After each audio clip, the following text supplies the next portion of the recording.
We have not long left in the season, boys, but we carry on. I know I'm late. Whatever, I don't care. Player podium rules. Up to 3 players per team rewarded points based on individual performance, with the best player receiving 3 points, second best receiving 2, and third best receiving 1 point. If a team has less than 3 outstanding players in a game, their best performing player may receive less than 3 points, with these players accumulating points every week and being placed upon a leaderboard, where at the end of the week, one player is awarded Player of the Week. And it is crunch time of the season. I mean, look at the point scorers up at the top here and all the way on the right. Big Erling on his ones.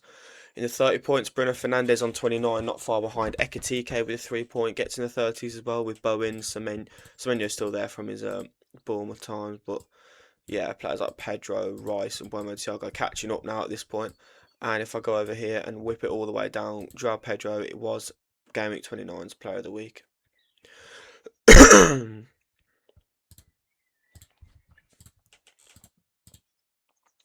And hold on to your hats, boys. We are starting with a ripper. Burnley Bournemouth. Nice. What a game. There's a few chances from either team. Both teams probably should have put one on the back, and that Evan Nilsson had a opportunity early on, and Burnley hit the post a few times. But I mean, come on, man. It's boring. It's a really poor game, man. And it's a common theme across this week. This was a pretty much a snooze fest across the board. It's a big point for Burnley though. I mean, when you got harder teams, because Bournemouth are a difficult team, you know, you want to be hoovering up points, but at the same time, give me something to speak about, boys. Come on. It's Bashir Humphries with 1 point. I mean, he blocked the shot from Evan Nilsson, saved the point, and then had an opportunity up the other end, but that's kind of it from a Burnley perspective. I mean, they should have done better with the chances they had. There was no real one creative outlet, and while it wasn't a disappointing performance, this is what you expect from Burnley. They should probably have done a bit better. Should have capitalised on what they had and could have come away with 3 points, a massive 3 points in the relegation race.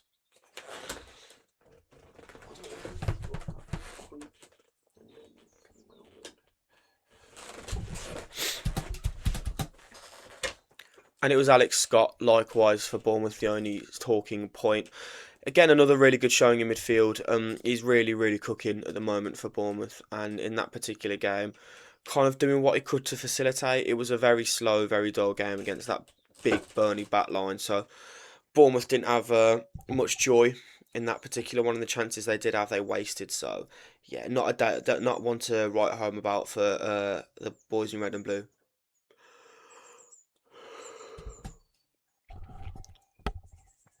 Moving quickly on, Sunderland 0, Brighton 1. Sunderland, starting to slip. They really are. They've not put a good run of form together. They won't get relegated, obviously. So they are just coasting at this point. But you want to finish high up the table. You want to attract the better players. You want to be able to kick on. Because we've seen teams like Sheffield United when they went up in 2019-20. They had a really good season. And did they kick on from it? No. They went down in 20th. I think Sunderland's team is better than that. But if you're starting to slip already, then it kind of hints at the fact that this isn't going particularly well at the moment. Brighton didn't look amazing in that game. They had some good chances, yes, but I don't think they were outstanding. And I think they were a very beatable team. I mean, you've seen the form they've had. They've only started to turn it around now against teams in poorer form or in the relegation battle, like Forest and stuff like that. Those are the teams that they've been beating. And Sunderland really should be expecting points at least in this game. Stadium of Light is meant to be a fortress. They've lost 2 of the last 3. They've drawn this game as well, so it's not what they really want in the season. But the start of the season work has done them enough to propel them up the table and keep there.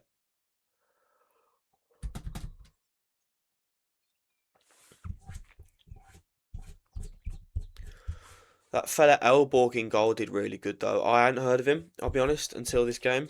But he didn't disappoint.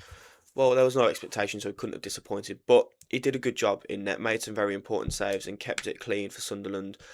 I mean, the goal was he was offset by Van Hecker. It's poor from that angle, but there is nothing you can really do. I mean, in that position, it's just surprising. You're just like, how the fuck's that happened? I mean, the team shouldn't be letting that opportunity take place in the first place. I don't believe so. I don't think there's any blame on his shoulders. So yeah, he gets a point for his overall performance there.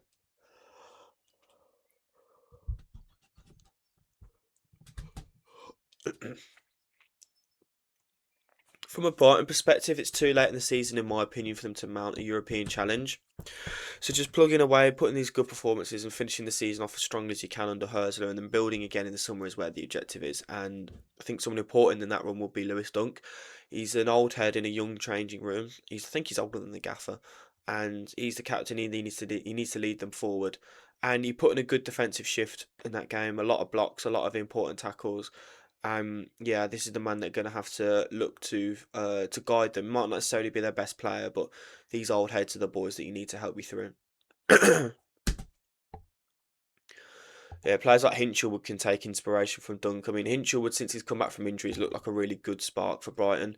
More of a defensive player, but he's been in a more advanced role. He's been box crashing quite a lot in recent weeks, and I think in this week he was again involved in a lot of chances, creating a lot for Brighton in that sense. So yeah, it's 2 points there for Hinchelwood.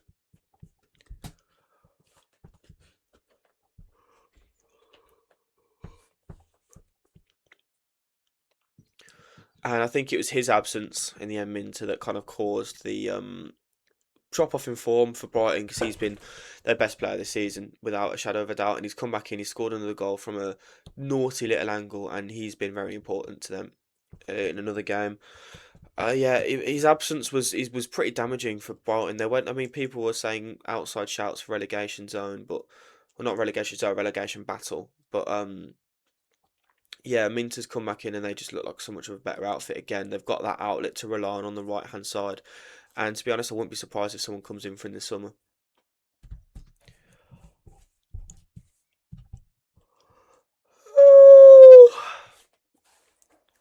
Arsenal Everton was a lot more balanced of a game I thought it was going to be at home as well. The away fixture was it was a difficult one for Arsenal. They were hammering away and hammering away. They got there in the end, but this one was much similar. And in the form that they've been in, I thought it would be a bit of a walkover for them. But no, Everton kept themselves solid, kept themselves resolute, and really didn't give Arsenal a lot to work on. To work off. I mean, but Everton had a few chances, and Di should have put one away. Distinctly, I remember that. But yeah, for Everton, this is the kind of game that you know, like you don't expect to win, but your expectations do have to change in live time. So they should have got a point from this game. I'm gonna be honest with you. Apologies. This this result kind of indicates to me that Arsenal are going to win the title, because again last year I think this is a game they would have slipped in, and with City dropping points at West Ham, this would have been an opportunity for them to step ahead and put some distance between the two, and they wouldn't have taken it. But to get the goal at the end with Gyökeres and then just to seal the deal in the manner that they did with Max Dalman is massive. So massive for Arsenal, and just keeping themselves going, keeping themselves plugging away. They've got a big final on the weekend. That'll be a chance to get some silverware in and lift the morale in the dressing room. Because if City win that game and get that trophy, then Arsenal will start to it could drop heads. So every result matters at this point, and they're doing their best to hammer those out. He came on and he scored the goal. Gyökeres did what he needed to do. Was in the right position when needed to be. Obviously the manner of the goal was a bit like lucky, but you take every goal you can get in such an important game. You're not going to complain at the finishes that you get. I'm surprised he didn't start the game, because he's had a good start to the year as an entity. So yeah, just proving again that he deserves a chance to start. And I mean, leading Arsenal, he definitely is from the front in the form that he's in, taking them towards the Premier League title.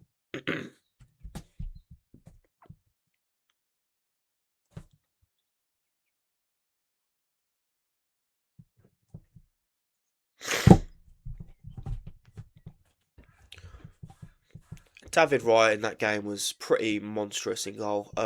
Just preventing everything that Everton threw at them, and this is the kind of performance that cements him as a world class keeper. Because if your team are in a balanced game, you need to look backwards to give you the edge at times, because a big save can be just as impactful as a goal. And Raya produced a lot of those in that game to keep Everton at bay and keep Arsenal, level. And then they get that chance. with Gyökeres. They seal the deal, and then late on, even then Everton are hammering away, and he's still there. He's catching the ball. He's making himself dominant, and yeah, just incredible, incredible work from Wright, and 2 points definitely deserved.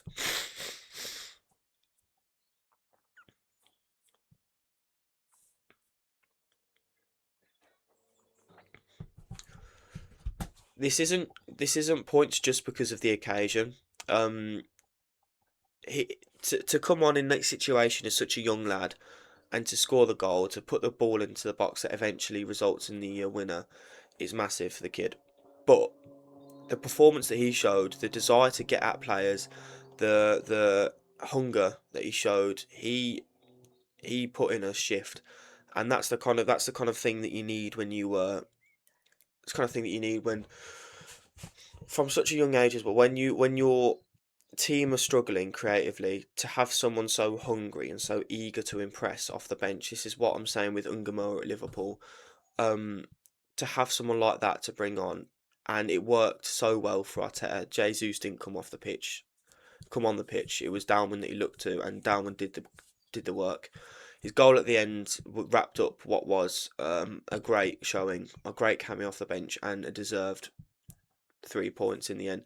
And for the youngest goal scorer, it's been James Vaughan for the longest time, and 16 years, 73 days old is like, I mean, what I was doing at that point, I was sat on my Todd playing Football Manager. Like, I mean, I'm still doing that now, but let's not talk about that. But yeah, for such a young lad to make such a difference is great work, and I'm sure he won't forget that one for a long, long time. A lot of Everton's fight came from the midfield. I think, not Nkama, Irugbunam was massively responsible for that in himself. Yeah, usually the dominant Arsenal performance is spiked through the midfield through Declan Rice, but he wasn't such a big factor in that game, and the midfield battle was at times won by Everton, which I think I credit not just to Irugbunam, but to Dewsbury or to Gay as well. But I think it for me that pivot at the base that Irugbunam offered, I think his performance was the best of them all in that midfield, so he gets 1 point. But McNeil was creating a lot of the chances.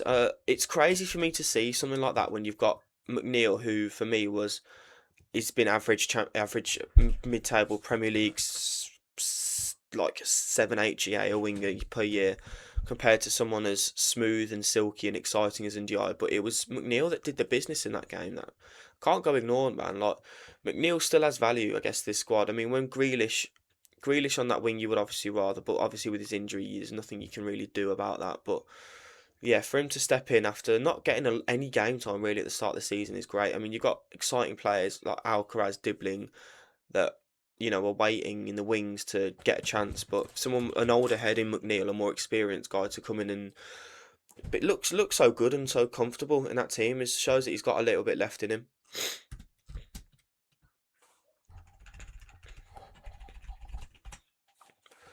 This is a interesting one for me. Chelsea Newcastle. I'm first the ref being in the middle of the team huddle was really funny. Like, if you think of it as anything outside of that, you are just a bit of a gimp and you are a bit boring, and I don't really care what you have to say. But yeah, it was Chelsea didn't really look threatening when they went forward. I don't know if that was just me, but Palmer, when he went forward, obviously he's getting past players, but I don't believe in him to finish the like chance off in that one. It's weird, like, where beforehand, in seasons gone by, you look at Palmer going forward and you think, yeah, this is a guy that's going to score the goal. This is a guy that's going to punish your team for letting him in. But I didn't get any of that in that game, and I haven't got that for a while. They are really, really missing Esteval. I mean, Garnacho had a good game against the Villa, but it just looked back to his worst in that one. It's just, yeah, poor from Chelsea. Newcastle weren't fantastic. I didn't think they did have quite a few chances, but I don't think they were. I don't think it was their best showing that I've seen from them ever. But yeah, they didn't need to be at their best because I just think Chelsea weren't great. I'm not getting Walter Marder in midfield. I don't understand it. If you're not going to play him up front, don't play him. I don't think he offers a lot in that advanced midfield role. I think just put him up front, man. Like, trust in him. You spent a lot of money on this kid. He's a young lad coming from Germany. Just give him the reins. Let him, like, even if he's in a bit of bad form, obviously drop bench him for a little bit, but then let him come on as an impact sub. Bring him on the 50th in the 55th and say, "Go on, lad, go and make a difference." But I don't think they're managing Baltimore very well at the moment. I mean, Gordon scored the goal, so does it really matter in the end if it what about a man if it benefits a team? No, but I think you will do so much better as an outfit if Baltimore is firing again. Cucurella's the only person to speak about for me for Chelsea. Actually promising off that left flank, as he usually is, but when it's just him being the main thrust forward, that is poor. From a team perspective, it's not good. And you wouldn't want players like Cucurella to get all the props because you'd want the attention to be on your Palmers and your Gitten. Well, not Gittens. I forgot about that geezer completely. But I meant Garnacho. The players. I'm saying the players forward that are meant to be making the difference, are meant to be winning the game for Chelsea. That's who you'd want the focus to be on, not Cucurella really. So it's kind of spending as a team overall. If Cucurella's the only one that you can really, obviously he's a great player, but if he's the only one that's worthy of any praise, then that's not what you want.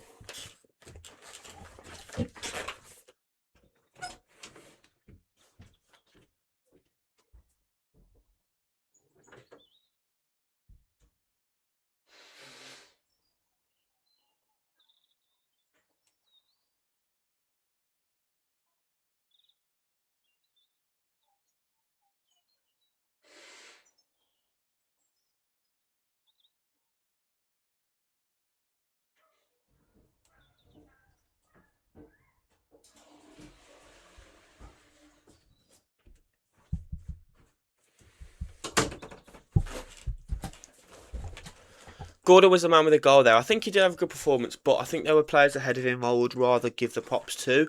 Yeah, the finish was it's an open goal, man. What do you want me to say about it? Not really. He was in the right place. He converted the shot. I mean, I've seen players miss from there, so it could be worse. But yeah, I mean, overall, just good showing, man. He's not bad up front.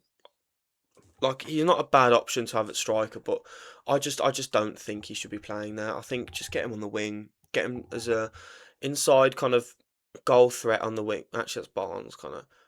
Just have him on the wing. I think if you have two inside forward like box run into the box type players and then can either create or take the shot from there, that's fine. Or if you like to have the one box crasher and the one wing like touchline hugging outlet, that's fine. But I just think Gordon, I don't think he should be just the one in the role trying to carry the team forward. I think you need to separate up the duties. I think him just up front. I don't think it really. I don't think he's the guy that can lead from the middle, from the front in that way. I think Voltemada could be that guy, but I think he just needs a chance. Ramsdale made some really important saves in that game. Chelsea did have a couple of chances here and there, but I don't think there was anything massively concrete. But when they did pressure him, he was there and he made a difference. Yeah, I mean, if Chelsea got a goal in that game, it could have changed. It would have changed the course of the game. I think maybe it would have given them a bit of confidence. Someone come off the bench make an impact, but yeah, Ramsdale prevented that from happening. And in the end, it was a one goal game, so it was really necessary that he did that. Super necessary. But I think Joe Willock had a really good game for Newcastle. He's a bit of a forgotten man at St James's Park, but he's making a difference over recent weeks. An assist there, I think his run was great for the goal, and obviously the pass. You maybe if he'd had a lot more game time this season, he would have taken a shot, but you got the goal in the end, so you don't really care who scores it. Yeah, just overall his creative play. He looked like he wanted to make a difference. He was on that side, trying to put something into the box, trying to get another goal in there for Newcastle, and in the end they won by the one, which was a lot of his doing. So fair play to Geezer. This is a really poor showing from City. They didn't look dangerous when they went forward. The goal they scored was inconspicuous in itself. I mean, if he meant it or not, I don't really care. It went in. It was a really nice technique.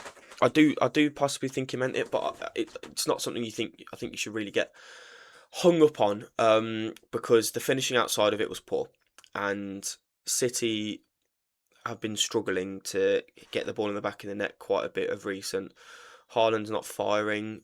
He's created a lot of chances recently, but he's not firing. Semenyo isn't doing badly, slightly slowing down maybe, but I mean he's been at such a high level this season that you can one bad game. I mean it's not the end of the world.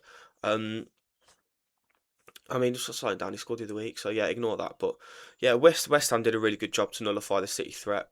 A lot of emphasis on the back line there. They report to give away the goal in the way that it did. But outside of that, I mean, I think it was a really resolute West Ham performance, and that implies to me that I don't think they're going to get relegated. It's massive turnaround from them from 3 months ago.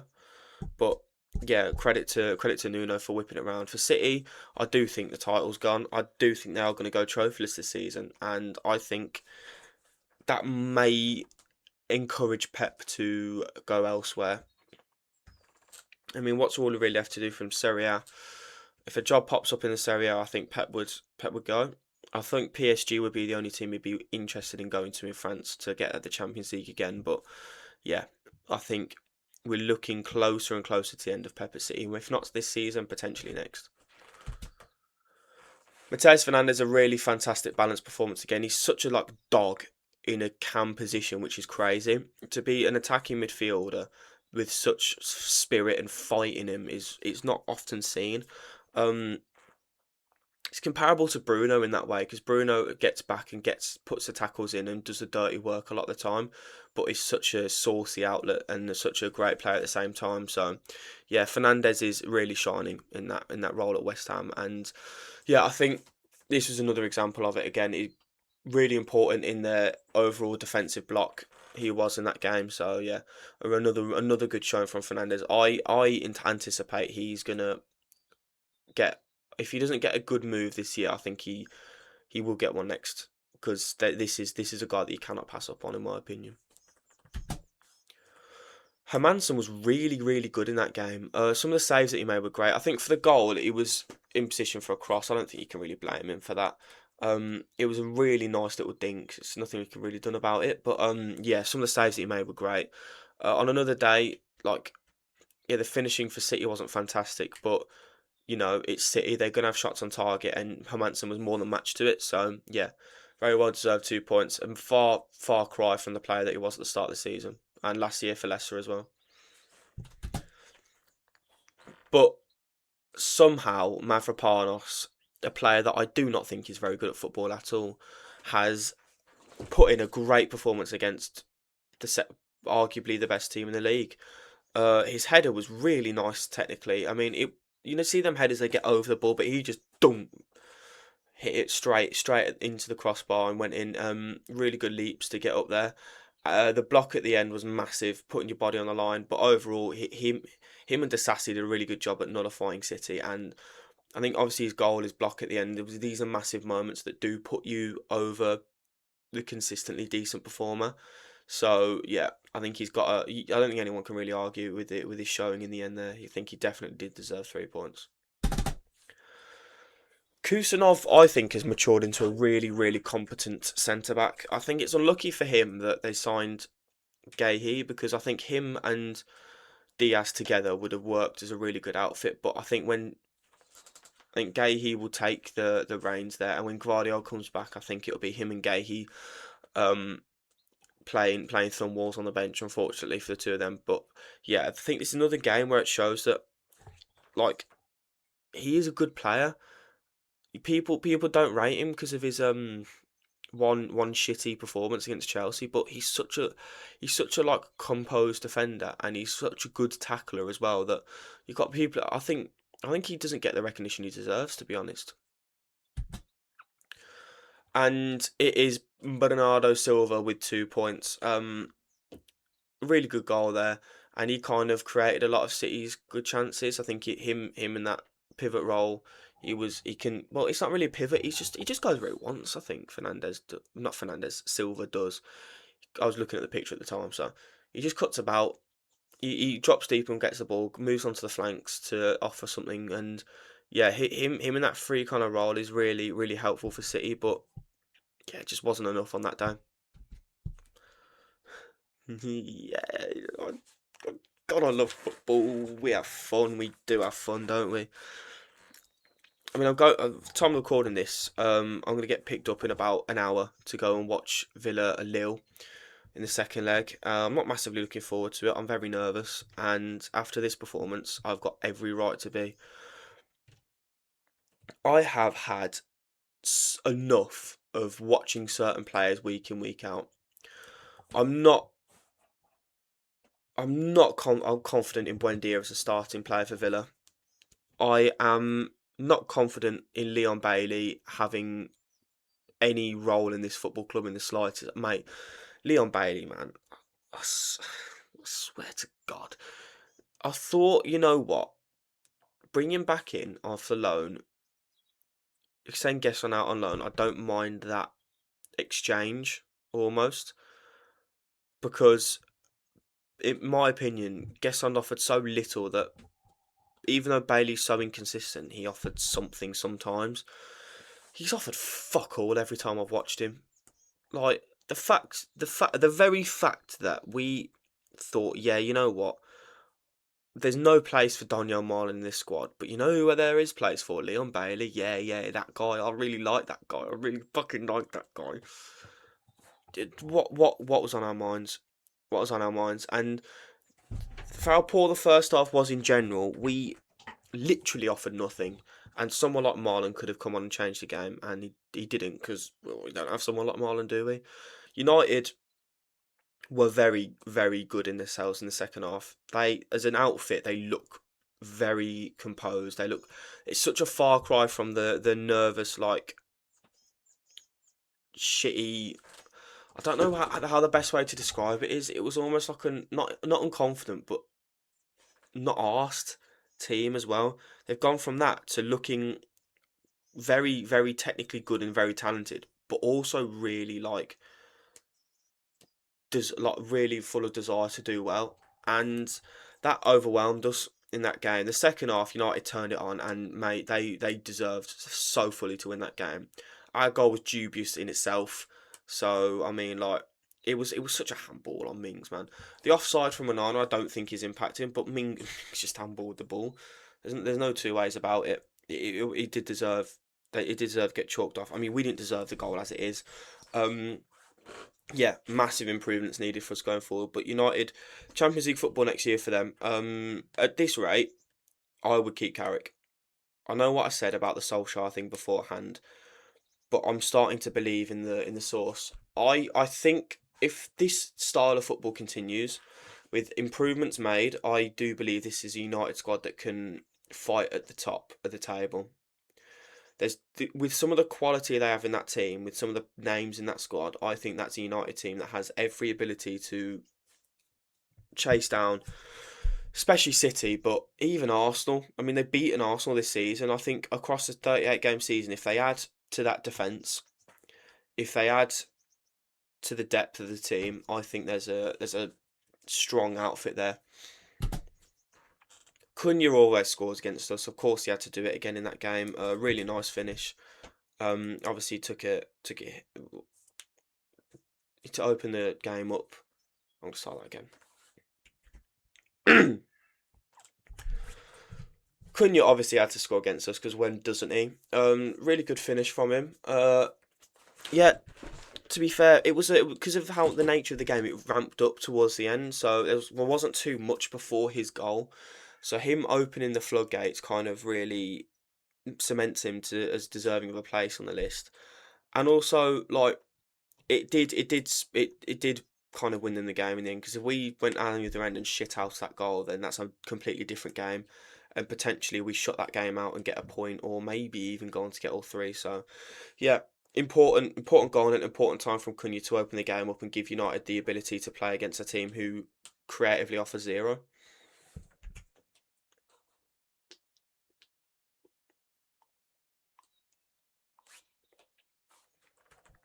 Casemiro's turnaround this season for United has been really amazing to watch. Last season he was poor.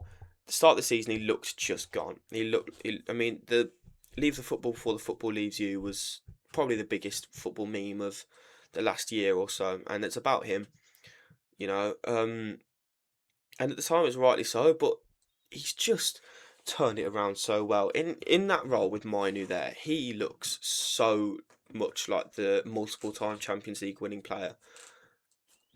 I would stay if I was him because there's serious source to this United team, and one more year, maybe even retire at the end of it at a prestigious club like Manchester United.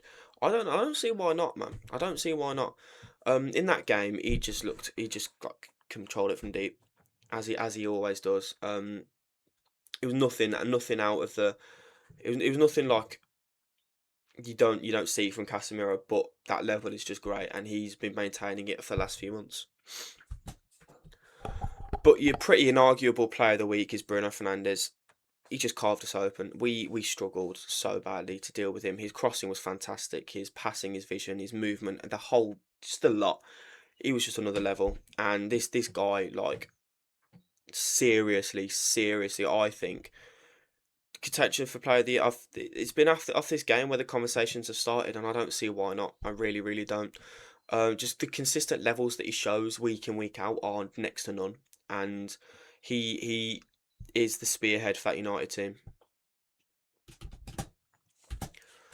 A lot of us Villa fans, since Tielemans' injury, we've been calling for Barkley to come in, and I mean the impact that he had. I think that's shows why we kind of want him there because we need someone who's willing to create a bit. He's willing to progress the ball in the way that Anana doesn't in the explosive sense. He does it in the explosive sense, but we need someone in the Tielemans esque way to progress the ball instead of like I'm doing an awful job of explaining this, but in the way that Onana progresses the ball, he is big on the like taking it around one player and going, and he will make yards up so quickly. But Tielemans is much more methodical with it. He'll take the ball forward and he'll get to the point where we've got an attack formed. Whereas sometimes we don't with the Onana style, but it's big on counters especially, and for making something out of nothing. But Tielemans is so consistent at grafting to create an opportunity, and we've been looking for someone like that, and we've been asking for Barkley to have a chance to try and do that, and I think he did that better than Onana and Louise have done it, and obviously he got the goal in the end. It's a really good finish from the guy, and I mean I think he's massively overhated by a lot of Villa fans. I mean, we're kind of saying what's the point of him, but he does a job every time he steps on the pitch for Villa. He does a job, and I think that's an attribute that I very much value. Liverpool, what's gone on here? I mean, the fact that we are doing so badly and still don't look like we're going to fall out of Champions League spots is a testament to how shit Liverpool have been. Like, come on, lads, what are you doing? You were not only were you under the cosh from a Spurs team that have probably been the worst Premier League team over the last 5 months or 6 months. You made them look good, but you also bottled it. Like you threw the points away. Like this is a massive chance to gain on us and Chelsea, and the fact that they've fumbled it, I'm massively like. Obviously, I'm thankful, but it's a massive disappointment from a Liverpool perspective. Massive disappointment. Spurs actually looked decent in that game, but I don't think that's down to them. I think that's just down to being given the space by Liverpool. I think Liverpool were really like disappointing from their perspective, and Spurs were getting forward. They had a lot of chances. Richarlison was. It looked like a day where he was struggling, but he got the goal in the end. Did his little. I would have loved it if Liverpool scored at the end, just for the scenes for Richarlison's goal to again mean nothing. But he's finally got a goal that has some sticking power. So fair play to the geezer, but yeah, awful from Liverpool, and there's still questions there, man. There's questions of like I would get one at the end of the season. I think I've seen enough to say that he doesn't know how to get the best out of this team. I don't think. I think there's players like McAllister that have been poor this season and haven't been dropped. Gakpo hasn't been dropped. Salah has been dropped, to be fair, and they've looked better as a result of it. But you need to use that mentality across the board. And if you can't do that, I don't think he's the manager to take Liverpool forward. But yeah, this is a good point from this game. Rio and the other young, exciting English lad. He looks great, man. He looks so direct. He looks so threatening. He looks like he wants to make a difference, which Liverpool have so sorely lacked. And it begs the question: what took Slot so long to start the kid? And for that's the reason why I don't think Slot is the one for it, because he's made the change. Yeah, fair enough, and it's worked. But this is a change that should have been made a very long time ago. In pre-season, people were hyping him up. He comes on against Newcastle, scores the winner, and just kind of 10 minutes here, 5 minutes there. It's not good enough, man. It's really not good enough. But yeah, the saviour Szoboszlai at it again. I mean, the free kick wasn't his best, but it went in, so that's all that really matters. It reminds me of Douglas Luiz's one against Spurs. It was at Villa Park in our Champions League season when we won 2-1. It was Fraser Forster in goal, and he kind of just tipped it into the back of the net. So he should have done better, but you take the goal, don't you? You're really not going to complain. It's another great strike from Dominic. So, yeah. Again, just overall, playing out of position, he's doing such a job for Liverpool this season. His contributions cannot be understated. Xavi Simons, I thought off the bench, offered something that he hasn't really done in recent months. He looked like a chance creator. All the highlights, pretty much from when he came on, were of him with the ball, which Spurs really needed in the start of that game. They took a more direct approach in the second half, and if they just aimed for him, he could have made shit happen. So if they just started the game like that, I think they would have had a very good chance of winning that game. But yeah, it is Mr. Richard Arlison with 2 points in that one. He got himself in really good positions. His service wasn't fantastic a lot of the time, but some of the times it was, and he didn't take his chance. So it was looking like a day where it just wasn't your day in the office. But yeah, he made good of it in the end, and for that reason, I do think he does deserve 2 points, even though a goal is the reason why it's changed his performance. Like that is the case, and I hate to do it just based on goals, but at the end of the day, that's the sign of him plugging away, and it finally worked, and it got them a point in the end. So, as much as I don't like giving out, but just based on goals, it kind of has to happen.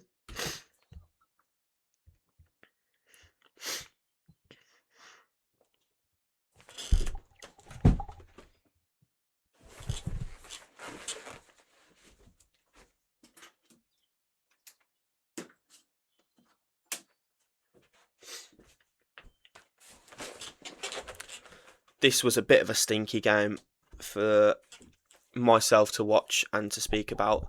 Forest had to score goals. How are they doing so decently in games and just not converting? This could be the team that goes down, because even Spurs are doing better at finding goals than Forest are, and that's saying a lot. I don't think Fulham were very good in that game. I think they allowed Forest to have way too much of the ball. I think they allowed Forest to have way too much going forward. They probed too much. Fulham shouldn't allow them to do that.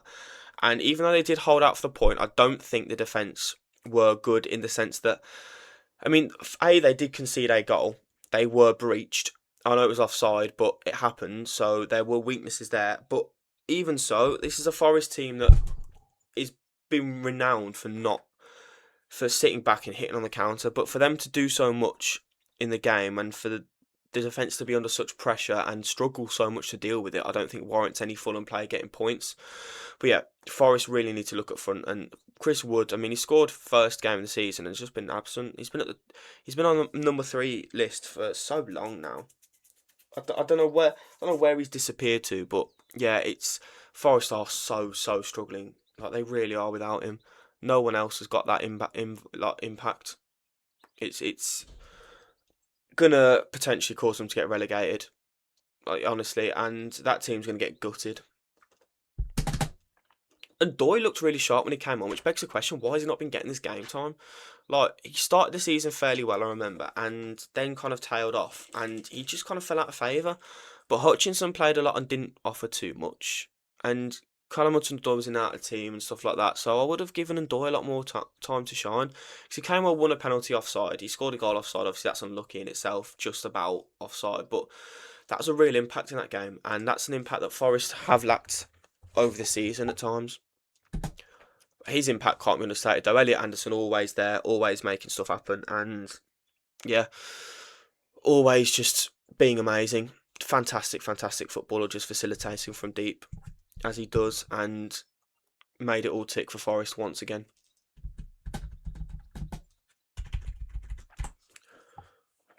Again, bore.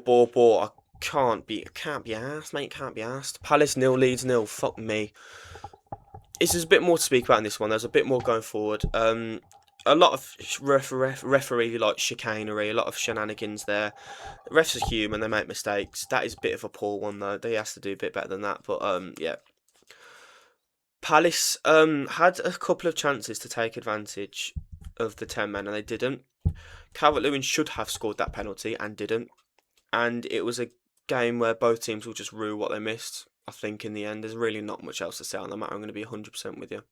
I thought Gesson did look all right though. To be fair, I think he had a big involvement in a lot of the Palace attacks. His passing was pretty decent. He was linking up the midfield to the attack quite well, which in that Palace formation is very necessary. Those players do kind of spread off wide, but for Gesson to be able to link the midfield to the attack and to the man up front, I think was really important, and bring the other second striker into that game. So yeah, I think it was a good showing from Evan. Go and get us that 30 million make on.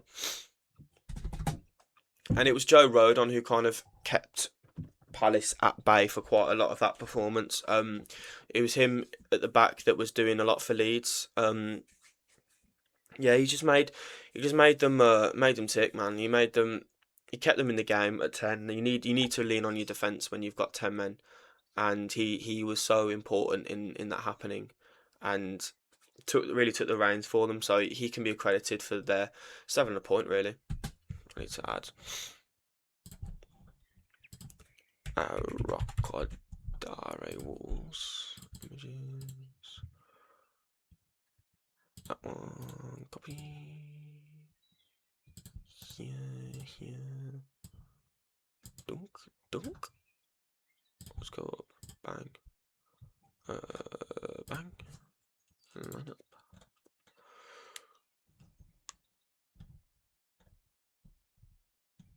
Got Armstrong at 3. Arakadar at 2.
Oops in it.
And rounding out the weekend with Brentford versus Wolves. This is a good point for Wolves, man. They're really in decent form at the moment, beating two good teams at home and then coming away and getting a big point against Brentford, who are very good at home.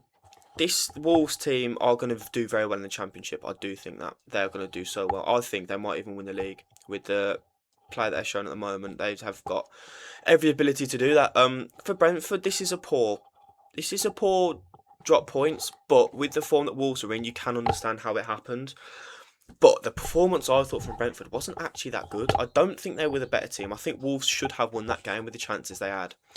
And that, for me, is a bit more disappointing from a Brentford perspective, because at this point they have Europe to play for, still very much a possibility for Brentford, and you need the confidence, I think, of a win and a good performance against a team that are showing a bit of oomph to try and create themselves a slight chance of staying up. Overall, for the relegation battle, everyone drawing is fucking boring. Can we spice it up a little bit, lads?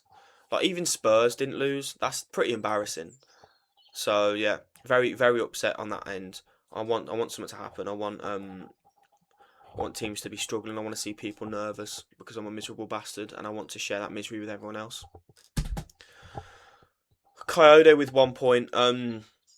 Really nice header, really good run from the box, and yeah, ended up getting the point in the end. So yeah, fair play to Giza. Gets 1 point. There's nothing else really to say about the matter. Ouattara was that guy in that game for Brentford. He was the one that was kind of creating everything. He got the helped with the chance for Thiago, obviously involved in the goal for Cardo as well. And his overall play, he was just a handful. This is the kind of performance that you want to see from Ouattara to justify the big money spent on him. And for me in that game, I think he did show it.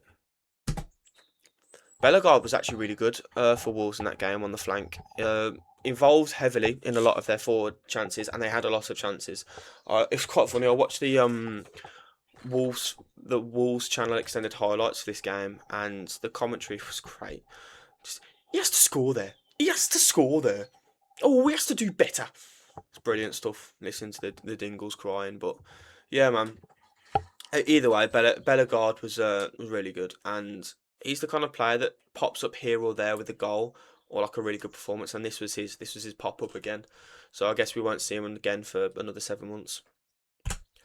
Arakadare again comes off the bench and has an impact. I don't know if he just is scared of starting games, but he's like Marlon when he starts he might not do very well, but if he comes off the bench, you know he's going to put in an all timer. So yeah, Arakadare, man, really decent striker. I do like him. Really nice goal. Good work from him. Could have scored, hit the woodwork again, but yeah, just wasn't to be in the end. You can kind of say what I said about Arakadare for Armstrong, but just that he started. So he played well for longer. So therefore, for me, he gets more points. His goal was good. Really nice little finish. And again, he also, I think, he hit the post. That's where his chances at go begging. That's just lacking that bit of quality. That if they had that across the season, maybe be looking at a different outcome at the end of the year. But nah, again, like I said, for Arakadare, wasn't to be there for Armstrong. And in summary, here we are, the points at the top. I have slightly adjusted the player of the week's over here, or under the 13 point mark, but also I've added the combined points scored. So I've got Eze here with both because he got 1 point at Palace before he went to Arsenal, and so you'll have a look here. Haaland still on ones obviously, but Fernandes in the 30 points, and I've done this, and Semenyo has now got 32 points as well because. Just to get an idea of how well they're doing across the season as a whole, so you can see if they moved, where has it gone better for them maybe, and just to get a valid, like, you know, I've just broken it, but yeah, just to be able to say that it's all gone. You can get a good mark of how they've done across the year. I've stumbled over that crazy style, but yeah, got Minter's moved up into 20 points as well. Anderson moved up into 20 points. And Gahey's pushing the boat nearly there overall this season. So, yeah, these are how the list is starting to form up. You can pause at any point and have a look. Scroll down for the 4, 3, 2, and 1. But yeah, that's kind of it, boys. Um, I will get on recording the video as soon as I can for the games up and coming this weekend. But I'm about to go and watch Villa. Fingers crossed, get through to the next round of the Europa League. So thank you very much for watching, boys.